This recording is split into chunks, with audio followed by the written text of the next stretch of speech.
एक औरत को अनजाने में अपने सामने रहने वाले पड़ोसी से प्यार हो जाता है उसे अपना बनाने के लिए। हर रात जब वो अपनी गर्लफ्रेंड के साथ होता तो वो चुपचाप अपनी खिड़की के पास बैठ जाती और सामने वाले कमरे में गौर से देखने लगती। लेकिन उसे नहीं पता था कि जिसे वो अपना बनाना चाहती थी उस पड़ोसी की नजर भी काफी समय से उसी पर थी। लीसा को अपना बनाने के लिए एक दिन उसने जानबूझकर अपना दरवाजा लॉक कर लिया और जब लीसा वापस आई तो उसने नाटक किया कि वो अपनी चाबी कमरे में भूल गया है। इस छोटे से झूठ की वजह से माइक बड़ी आसानी से लीसा के कमरे में घुस गया। हेलो दोस्तों, आपके पसंदीदा मूवी चैनल में आपका स्वागत है। आज हम इस कहानी को आगे देखेंगे। ये पहली बार था जब दोनों इतने करीब थे। वो 2.5 साल से यहाँ रह रहे थे लेकिन कभी बात नहीं की। एक छोटे से इंट्रो के बाद माइक को पता चला कि लीसा एक सिंगल राइटर है। उसे बाहर नहीं जाना पड़ता, बस घर से ही काम करना होता है। माइक ने भी बताया कि वो एक फोटोग्राफर है और वो भी सिंगल है। उस दिन कमरे में जो लड़की थी वो सिर्फ उसकी एक मॉडल थी। उसने कहा कि मौका मिले तो वो लीसा का फ्री में एक फोटो शूट कर सकता है। दोनों की हंसी मजाक में पता ही नहीं चला कि 2 घंटे कैसे बीत गए। तभी ताला तोड़ने वाला भी आ गया। जब लीसा वहाँ नहीं थी तो माइक ने चुपके से उसके कमरे की एक चाबी बनवा ली। लेकिन इस सबसे अनजान लीसा अब माइक की दीवानी हो चुकी थी। वो माइक को छुपकर देखने की अपनी सारी फीलिंग्स को अपनी नॉवेल में लिखने लगी। लीसा माइक के लिए इतनी पागल क्यों थी? 2.5 साल तक छुपकर देखने से उसके मन में एक ऐसी फीलिंग आ गई थी कि जो नहीं मिल सकता, उसे और ज्यादा पाना है। और जब माइक करीब आया तो लीसा के दिमाग ने एक और खतरनाक गेम खेला जिसे कहते हैं प्रोजेक्टिव आइडेंटिफिकेशन। उसने अपने सपनों के परफेक्ट लवर की इमेज माइक में देखना शुरू कर दिया और फिर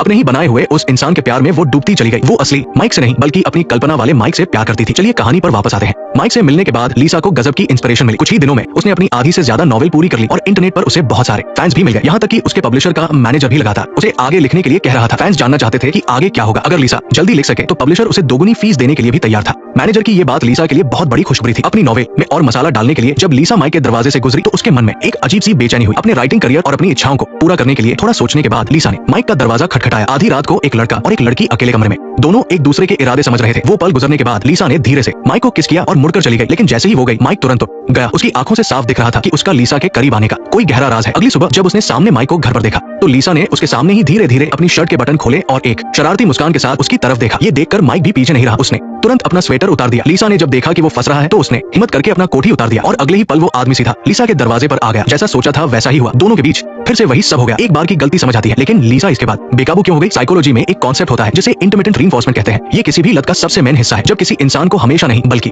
कभी कभी कोई चीज मिलती है तो दिमाग का रिवॉर्ड सिस्टम सबसे ज्यादा एक्टिव हो जाता है। लीसा के लिए माइक का बर्ताव ऐसा ही था। कभी वो बहुत प्यार दिखाता, कभी दूर हो जाता, कभी पास आता तो कभी अचानक गायब हो जाता। इस कंफ्यूजन ने लीसा के दिमाग को हमेशा एक इंतजार में रखा। उसका हर एक जवाब लॉटरी लगने जैसा था जिससे वो और फंसती गई। उसे लगा वो प्यार ढूंढ रही है लेकिन असल में वो एक खतरनाक लत के जाल में फंस चुकी थी। चलिए वापस कहानी पर आते हैं। इसके कुछ समय बाद तक एक राइटर के तौर पर लीसा को जब भी वक्त मिलता वो माइक के घर इंस्पिरेशन लेने पहुंच जाती। लेकिन एक दिन जब वो वापस जाने वाली थी तो कुछ अजीब हुआ। लीसा को गलती से माइक के बेड के नीचे एक बॉक्स मिला। खोलने पर उसने देखा कि उसमें किसी और लड़की की तस्वीरें थी। शुरू में लीसा ने इस बारे में ज्यादा नहीं सोचा लेकिन उसे नहीं पता था कि जब वो अपनी दोस्त के साथ बाहर खाना खा रही थी तो माइक ने छुपकर एक कोने से उसकी भी तस्वीरें खींच ली थी। इस सबसे अनजान लीसा जैसे ही घर पहुंची उसे माइक का भेजा हुआ एक बॉक्स मिला। उसने उत्सुकता से उसे खोला और हैरान रह गई क्योंकि उसमें उसकी अपनी वो तस्वीरें थी जो माइक ने छुपकर खींची थी। तभी माइक का फोन आया जिसे देखकर उसने बिना सोचे काट दिया। भले ही वो जानती थी कि वो एक फोटोग्राफर है फिर भी लीसा को लगा कि उसने उसकी प्राइवेसी में दखल दिया है। कोई आम इंसान ऐसे में सबसे पहले पुलिस को बुलाता। लेकिन लीसा इतनी शांत क्यों थी? इसके पीछे कॉग्निटिव डिसोनेंस नाम की एक साइकोलॉजी काम कर रही थी। जब किसी के काम और सोच में फर्क होता है तो दिमाग को अजीब लगता है। इस बेचैनी को दूर करने के लिए इंसान अपनी पसंद का बहाना ढूंढने लगता है। ये सिर्फ उसका काम है। फोटोग्राफर ऐसे ही होते हैं। शायद मैं ही ज्यादा सोच रही हूँ। ये सब बहाने इंसान को अपनी हदें पार करने पर मजबूर कर देते हैं जब तक कि वो सही गलत का फर्क ही न भूल जाए। लीसा बेवकूफ नहीं थी बल्कि उसका दिमाग उसे खुद को सही साबित करने के लिए ये सब कर रहा था। उसे नहीं पता था कि उसका माइक के साथ इस तरह मिलना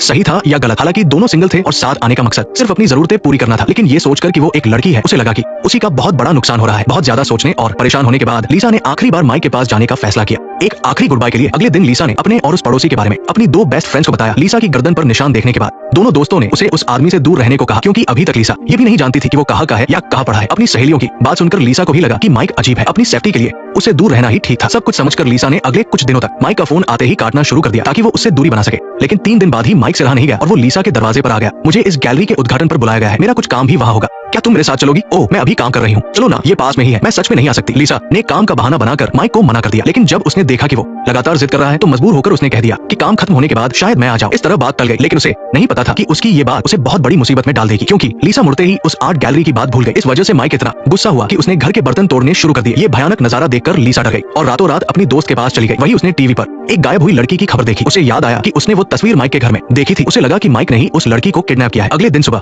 लीसा तुरंत घर आई। जब माइक काम के लिए बाहर गया तो वो चुपके से उसके घर में घुस गई। काफी ढूंढने के बाद उसे एक कोने में वो तस्वीरों वाला बॉक्स मिल गया। लेकिन जब उसने खोला तो देखा कि उसकी अपनी तस्वीर भी उसमें थी। ये सब देखकर लीसा की हालत खराब हो गई और वो डर से कांपने लगी। क्या वही माइक का अगला शिकार थी? लेकिन उसे समझ नहीं आ रहा था कि क्या करे। तभी माइक घर वापस आ गया। माइक को घर में देखकर लीसा ने जल्दी से उस गायब हुई लड़की की तस्वीर रखी और पुलिस को फोन कर दिया। कुछ ही देर में पुलिस वहां आ गई। लेकिन पूछताछ के बाद भी माइक पर कोई आरोप साबित नहीं हुआ क्योंकि लीसा गैरकानूनी तरीके से घर में घुसी थी। इसका माइक से कोई लेना देना नहीं था। और तस्वीर वाली उस गायब लड़की के बारे में पुलिस ने बताया कि उन्हें अभी पता चला है कि लड़की को उसके घर वालों ने ढूंढ लिया है, वो अपने बॉयफ्रेंड के साथ भाग गई थी, इसीलिए उसने अपने माता पिता को कुछ नहीं बताया था। जब सब कुछ साफ हो गया तो माइक ने भी लीसा के जबरदस्ती घर में घुसने की कोई शिकायत नहीं की, इसलिए पुलिस भी रिपोर्ट लिखकर चली गई। लेकिन लीसा को नहीं पता था कि जैसे ही वो अपने कमरे में आई, माइक उसके पीछे पीछे अंदर आ गया। लीसा मौका देखकर वहां से भागने लगी, लेकिन वो 2 कदम ही चली थी कि माइक ने उसे पकड़ लिया। इस मुश्किल वक्त में लीसा ने पास रखा फूलदान उठाया और जोर से माइक के सिर पर मार दिया। फिर उसने एक छोटा चाकू उठाया और सीधा माइक पर हमला कर दिया, लेकिन माइक ने उसकी गर्दन को कसकर पकड़ लिया था। बचने का कोई रास्ता न देख लीसा ने चाकू घूमकर माइक को मार डाला। फिल्म के आखिर में अपनी जान बचाने की जिद से लीसा आखिरकार माइक के चंगुल से आजाद हो गई और फिल्म यही खत्म होती है। अगर पीछे मुड़कर देखें तो ये सबसे खतरनाक चीज माइक का कैमरा नहीं था, बल्कि लीसा की मुझे लगा था वाली सोच थी। मुझे लगा था कि वो एक परफेक्ट इंसान है, इसी सोच ने